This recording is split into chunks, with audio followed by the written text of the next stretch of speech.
Erravalli farm house లో మాజీ CM KCR ను కలిశారు కేటీఆర్, హరీష్ రావు. రేపు జరిగే అసెంబ్లీ సమావేశంలో అనుసరించాల్సిన వ్యూహాలపై కేటీఆర్, హరీష్ రావుకు దిశానిర్దేశం చేశారు కేసీఆర్. గత ప్రభుత్వాన్ని బదనాం చేసేందుకే రాష్ట్ర ఆర్థిక పరిస్థితిపై కాంగ్రెస్ తప్పుడు ప్రచారం చేస్తుందన్నారు కేటీఆర్. అసెంబ్లీ సమావేశాల్లో కాళేశ్వరం ప్రాజెక్టుపై పవర్ పాయింట్ ప్రజెంటేషన్ కు అనుమతి ఇవ్వాలని స్పీకర్ను కోరారు బీఆర్ఎస్ నేతలు.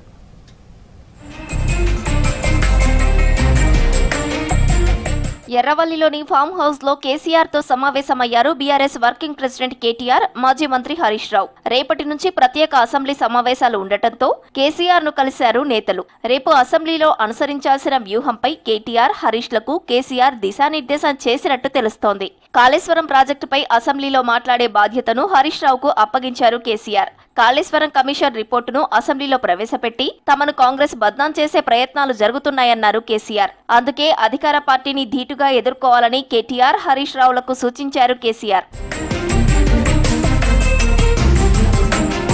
రాష్ట్ర ఆర్థిక పరిస్థితిపై కాంగ్రెస్ సర్కార్ ప్రజలను తప్పుదోవ పట్టిస్తోందన్నారు మాజీ మంత్రి కేటీఆర్. ప్రతి నెల 7,000 కోట్ల రుణవడ్డీ చెల్లిస్తున్నట్టు తప్పుడు ప్రచారం చేస్తున్నారని ఎక్స్ లో పోస్ట్ చేశారు.